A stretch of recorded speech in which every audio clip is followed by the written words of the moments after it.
Kisah Raja Najasyi dalam juzuk 7. Kita dalam mengaji dulu edisi tadabbur. Dalam juzuk 7 terdapat dua surah, iaitu surah Al-Maidah 05120, kemudian surah Al-An'am 06165. Awal ayat bagi juzuk 7 ini bermula, ada yang mula dengan ayat 82 dan ada yang mula dengan ayat 83 daripada surah Al-Maidah. Diakhiri dengan surah Al-An'am ayat 110. Cuma kita nak fokus pada ayat yang ke-83 untuk dalam juzuk 7 ini. Kita nak hayati, kita nak fahami. Allah sebutkan, وَإِذَا سَمِعُوا مَا أُنزِلَ إِلَى الرَّسُولِ تَرَى أَعْيُنَهُمْ تَفِيضُ مِنَ الدَّمْعِ مِمَّا عَرَفُوا مِنَ الْحَقِّ يَقُولُونَ رَبَّنَا آمَنَّا فَاكْتُبْنَا مَعَ الشَّاهِدِينَ.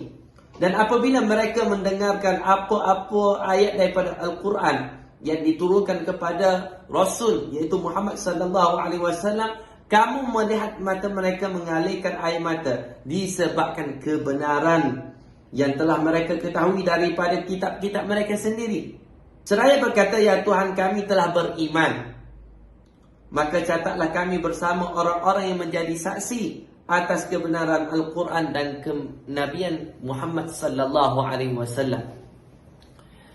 Jadi kalau kita tengok konteks ayat ini, nak cerita dekat kita bagaimana pendeta Nasrani dan Raja Najasyi ketika dibacakan ayat Al-Quran, dibacakan oleh Ja'far bin Abi Talib, maka mereka menangis kerana kebenaran yang ada pada Al-Quran.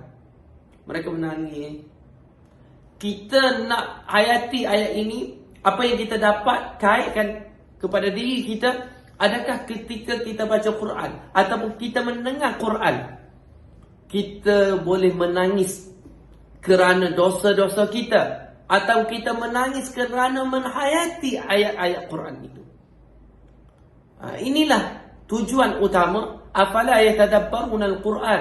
Quran ini untuk kita hayati, kita tadabbur. Afala yatadabbaruna al-Quran. Apakah kamu tidak bertadabbur? Kita nak tadabbur. Sebab apa kita nak tadabbur ayat Quran ni?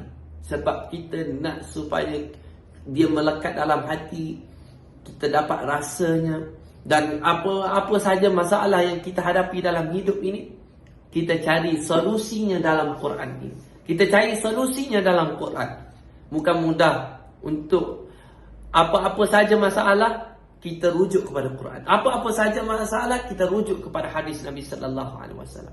Kita rujuk Quran dan hadis Nabi sallallahu alaihi wasallam. Bukan mudah. Dan macam mana kita nak melahirkan perasaan ketika kita baca Quran, kita boleh menangis, adalah dengan cara yang pertama, kena banyak baca. Kena banyak baca.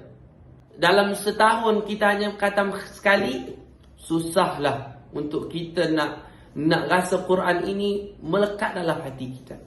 Kita nak rasa Quran ini sentiasa bermain di dalam hati kita.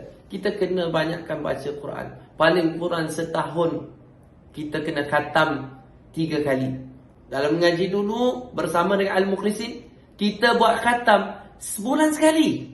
Dan pada tahun ini kita dah masuk kali ketiga nak khatam dah. Biasanya kita khatam hanya khatam pada bulan Ramadan. Kali ini di Al-Mukhlisin pada tahun 2023 ni, kita khatam sebulan sekali. Dan kita akan terus hinggalah ke akhir hayat kita, insya-Allah. Kita baca sebulan sekali khatam, sebulan sekali khatam, sebulan sekali khatam dalam mengaji dulu. Semoga bermanfaat. Kita hayati, kita baca Quran, kita ngaji Quran, kita menghafal Quran, kita memahami Quran, kita mengamalkan Quran, kita menyampaikan Quran. Semoga bermanfaat, insya-Allah. Kita nak tengok apa kata juzuk 8, insya-Allah. Sekarang itu saya, Assalamualaikum warahmatullahi taala wabarakatuh.